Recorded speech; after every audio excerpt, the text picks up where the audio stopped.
அரசியை எப்படியாவது குமாருக்கு கல்யாணம் பண்ணி வச்சு இந்த பாண்டியன் குடும்பத்தை எப்படியாவது பழி வாங்கணும்னு நினைச்சு காத்துக்கிட்டு இருந்த சக்திவேலோட ஆட்டத்துக்கு பாண்டியனே ஒரு முடிவு கட்டினது. உங்களுக்கும் பிடிச்சிருச்சுன்னா மறக்காம இந்த வீடியோக்கு ஒரு லைக் பண்ணி உங்க ஆதரவு தருவீங்க. பாண்டியன் ஸ்டோர்ஸ் அப்கமிங் ப்ரோமோல என்ன நடக்க போகுதுங்கிற ப்ரெடிக்ஷனை இந்த வீடியோல பார்க்கலாம். சக்திவேல் இந்த பாண்டியன் குடும்பத்தை எப்படியாவது பழி வாங்கணுங்கிற ஒரே நோக்கத்தோட குமார ஏதாவது பண்ணி அரசியை நீ கல்யாணம் பண்ணிரு, கல்யாணம் மட்டும் பண்ணிட்டு வந்துட்டேன்னா அதுக்கப்புறம் பாண்டியன் குடும்பத்தை நம்ம கையில தான் இருக்கும், நம்ம வச்சதுதான் சட்டம், அதுக்கப்புறம் நம்ம பாண்டியன் குடும்பத்தை எப்படி வேணுமோ பழி வாங்கிக்கலாம் அப்படின்னு சொல்லிட்டு குமாருக்கு நிறையவே ஐடியா கொடுத்து எப்படியாவது குமார அரசியை கல்யாணம் பண்ண சொல்லிட்டு ஆரம்பத்துல இருந்தே சக்திவேல் குமார மோட்டிவேட் பண்ணிக்கிட்டே தான் இருந்தாரு. குமார் ஒன்னும் அவ்வளவு நல்லவர்லாம் கிடையாது. அப்புறமே அவங்க அப்பா சொல்றதை கேட்டுக்கிட்டு அரசி காலேஜுக்கு போறப்ப தனியா வரப்பன்னு சொல்லிட்டு அவனால் முடிச்ச டைம்ல எல்லாம் பிரச்சனை பண்ணிக்கிட்டே தான் இருக்காரு. பாண்டியனோட பொண்ணு அரசி ரொம்பவே தைரியமா தான் இருக்காங்க. ஒவ்வொரு வாட்டியுமே குமார் பிரச்சனை பண்ண வர்றப்ப பேசாம போறியா, எங்க அண்ணங்களுக்கு போன் பண்ணவா இல்ல எங்க அப்பாவுக்கு போன் பண்ணவா, அதுக்கப்புறம் உன் வாழ்க்கையை முடிஞ்சிடும் அப்படி இப்படின்னு சொல்லிட்டு அரசியுமே ரொம்பவே தைரியமா தான் குமாரை ஃபேஸ் பண்ணிக்கிட்டு இருக்காங்க. இதனால குமார்னால அடுத்த கட்டமா எதுவுமே பண்ண முடியல. அதே மாதிரி தான் அரசி காலேஜ் பஸ்க்காக வெயிட் பண்ணிட்டு இருக்கிறப்ப வழக்கம் போல போய் பிரச்சனை பண்ற குமார் காலேஜ் பஸ்லாம் இன்னைக்கு வராது, பஸ் பிரேக் டவுன் ஆகி முன்னாடியே நின்னுகிட்டு இருக்கு,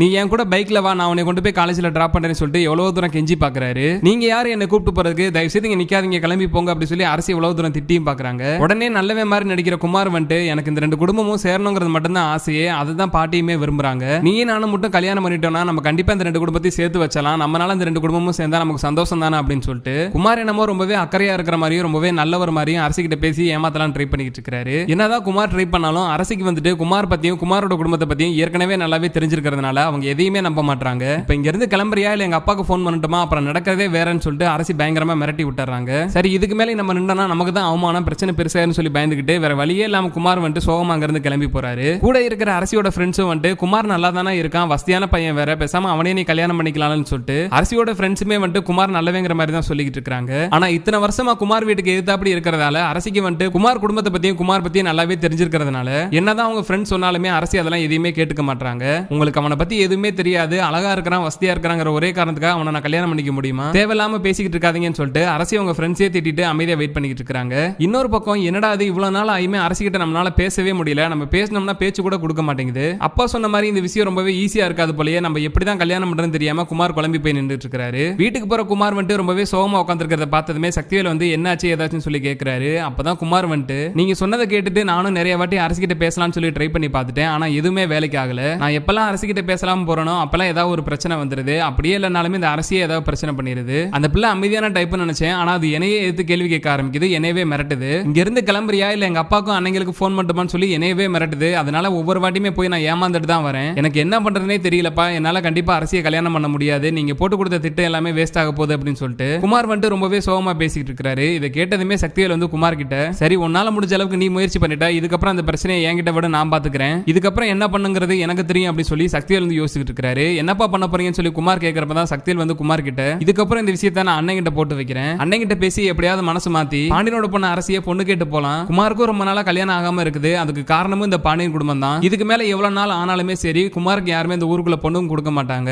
அதனால வேற வழியே இல்லனே இந்த பாண்டியனோட மகளை தான் நம்ம குமாருக்கு கல்யாணம் பண்ணி வச்சாகணும், உங்க தலைமையில தான் இந்த கல்யாணம் நடக்கணும், அதுக்கு நீங்க தான் உதவியா இருக்கணும் அப்படின்னு சொல்லிட்டு எப்படியாவது பேசி அண்ணனை கன்வின்ஸ் பண்ணிடலாம்னு சொல்லி சக்திவேல் பிளான் பண்ணிடுறாரு. இதுவும் நல்ல பிளானா தான் இருக்கு, நீங்களே எப்படியாவது பெரியப்பா கிட்ட பேசுங்க அப்படின்னு சொல்லி குமாருமே சொல்லிடுறாரு. வழக்கம் போல ரொம்பவே சோகமா இருக்கிற மாதிரி போய் பேசுற சக்திவேல் முத்துவேல் கிட்ட இந்த பழனிக்கு கூட கல்யாணம் ஆயிரும் போலனே, என்னோட பையன் குமாருக்கு தான் கல்யாணமே ஆகாது போல, இந்த பாண்டி வீட்டாளர்களோட வந்த பிரச்சனையால குமாருக்கு ஊருக்குள்ள யாருமே பொண்ணு தர மாட்டாங்க, அது போக இந்த பாண்டியனோட பசங்களும் சேர்ந்துக்கிட்டு குமார பத்தி ஊருக்குள்ள தப்பு தப்பா சொல்லி வச்சிருப்பாங்க போல, அதனாலதான் நம்ம வீட்டுல யாருமே பொண்ணு கொடுக்க மாட்டாங்க, குமார் பார்க்க வேற பாவமா இருக்கு, இந்த பாண்டியன் வீட்டுல பாருங்க எல்லா பசங்களுக்குமே கல்யாணம் முடிஞ்சிருச்சு, ஆனா நம்ம வீட்டுல ஒரு பையனை வச்சுட்டு நம்ம இன்னும் கல்யாணம் பண்ணாம இருக்கோம், நமக்கு அது எவ்வளவு கௌரவ குறைச்சலா இருக்கும், அதுக்கு ஒரே வழிதானே இருக்கு, அதுக்கு நீங்க சம்மதிச்சீங்கன்னா குமாருக்கு கூடிய சீக்கிரமே கல்யாணம் நடக்கும், அதுக்கு உங்களால தான் உதவி பண்ண முடியும் அப்படின்னு சொல்லிட்டு சக்திவேல் சுத்தி வளைச்சு பேசிக்கிட்டு இருக்காரு. சக்திவேல் என்ன நினைக்கிறாரு என்ன சொல்ல வராருங்கிறது முத்துவேலுக்கு சுத்தமா புரியவே இல்லை. என்ன சக்தி நீ என்ன நினைச்சிட்டு இருக்கிற சொல்லுன்னு சொல்லி முத்துவேலுமே கேட்கிறாரு. அப்பதான் சக்திவேல் இப்ப குமாருக்கு கல்யாணம் ஆகாம இருக்கிறதுக்கு காரணமே பாண்டியன் குடும்பம் தான், இதுக்கு மேலே கண்டிப்பா குமாருக்கு ஊருக்குள்ள யாருமே பொண்ணு கொடுக்க மாட்டாங்க, அதுக்கு காரணமா இருக்க போறது இந்த பாண்டியன் குடும்பம் தான், அப்படி இருக்கிறப்ப நம்ம ஏன் வெளியே போய் பொண்ணு தேடி கஷ்டப்பட்டுக்கிட்டு இருக்கணும், அதுதான் பாண்டியன் வீட்லயே பொண்ணு இருக்குல்ல அந்த பொண்ணே நம்ம கல்யாணம் பண்ணிடலாம் அப்படின்னு சொல்லிட்டு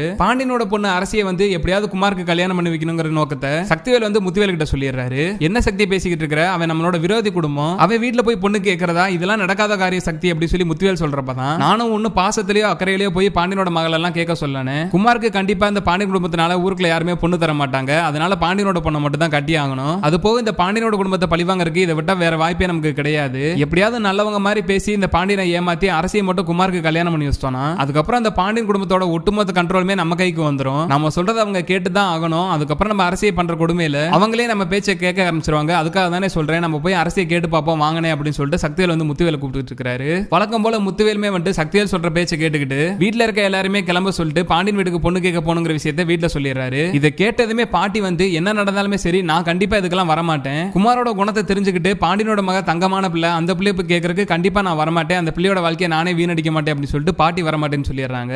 இன்னொரு பக்கம் சக்திவேலோட ஒய்ஃபும் முத்துவேலோட ஒய்ஃபுமே வரமாட்டேன்னு தான் சொல்லிட்டு இருக்காங்க. ஆனா பிடிவாதமா கட்டாயப்படுத்தி முத்துவேலும் சக்திவேலும் சேர்ந்துக்கிட்டு அவங்க ரெண்டு பேரும் ஒய்ஃபோட சேர்ந்து பாண்டியன் வீட்டுக்கு பொண்ணு கேட்டு போறாங்க. வீட்டுக்கு வெளியே பழம் தட்டோட இருக்கிறத பார்த்ததுமே பாண்டியன் வீட்டுக்கு எல்லாருமே ரொம்பவே ஷாக் ஆயிடுறாங்க. ஒருவேளை மனசு மாதிரி திருந்திட்டாங்க போல, அதனாலதான் நம்ம அன்னையும் வீட்டுக்கு வந்திருக்காங்க போல அப்படின்னு நினைச்சுக்கிட்டு கோமதி பழனி ரெண்டு பேருமே முத்துவேலி சக்திவேலி வீட்டுக்குள்ள கூப்பிடுறாங்க. ரொம்ப நாள் கழிச்சு இன்னைக்கு தான் வீட்டுக்கே வந்திருக்கீங்க, வாங்க உட்காருங்க அப்படின்னு சொல்லிட்டு ரெண்டு பேருமே உட்கார வைக்கிறாங்க. என்ன கையில பழம் தட்டோட வந்திருக்கீங்க, எதுவும் விசேஷமா அப்படின்னு சொல்லிட்டு கோமதியும் பழனியும் கேட்கறப்பதான் சக்திவேல் வந்து ரொம்பவே நல்ல ஒரு மாதிரி சிரிச்சுக்கிட்டு வேற ஒண்ணும் இல்ல குமாருக்கு பொண்ணு பார்த்துட்டு இருக்கிறோம், அது விஷயமா பேசிட்டு போலாம் தான் வந்தோம் அப்படின்னு சொல்லிட்டு சக்திவேல் சொல்றப்ப பாண்டியன் எதுவுமே பேசாம அமைதியா தான் நின்றுட்டு இருக்காரு. அப்பதான் வந்துட்டு உங்க பொண்ணு அரசியை தான் கேட்டு வந்திருக்கோம் அப்படின்னு சொல்லி சக்திவேல் சொன்னதுமே பாண்டியன் ரொம்பவே கோமாயி தட்டெல்லாம் தூக்கி வெளியே எரிஞ்சாரு. நீ எந்த நம்பிக்கையில இந்த வீட்டுக்குள்ள வந்து உட்கார்ந்து இருக்கிற, குமாரோட குணமும் உங்களோட குடும்பத்தோட குணமும் தெரிஞ்சுக்கிட்டு உங்க வீட்டுல இப்படி நான் பொண்ணு கொடுப்பேன்னு சொல்லி நான் நம்பினேன், இவங்களை நம்பி நீங்க எப்படிமா வந்தீங்க அப்படின்னு சொல்லிட்டு பாண்டியன் வந்து முத்துவேல் சக்திவேல் ரெண்டு பேரோட ஒய்ஃபுமே திட்டிட்டு இருக்காரு. நாங்க வரமாட்டேன்னு தானே சொன்னோம், இவங்க தான் கட்டாயப்படுத்தி எங்களை கூப்பிட்டு வந்துட்டாங்க, இவனோட கேரக்டர் தெரிஞ்சுதான் ஊருக்குள்ளே யாரும் பொண்ணு தர மாட்டாங்க, அப்படி இருக்கிறப்போ இவனை போய் தங்கமான அரசி பிள்ளைக்கு போய் கட்டி கொடுக்கறதா அப்படின்னு சொல்லிட்டு தான் நாங்களே வரமாட்டேன்னு சொன்னோம், ஆனா எங்களை கட்டாயப்படுத்தி தான் கூப்பிட்டு வந்திருக்காங்கன்னு சொல்லி அவங்களுமே சொல்லிடுறாங்க.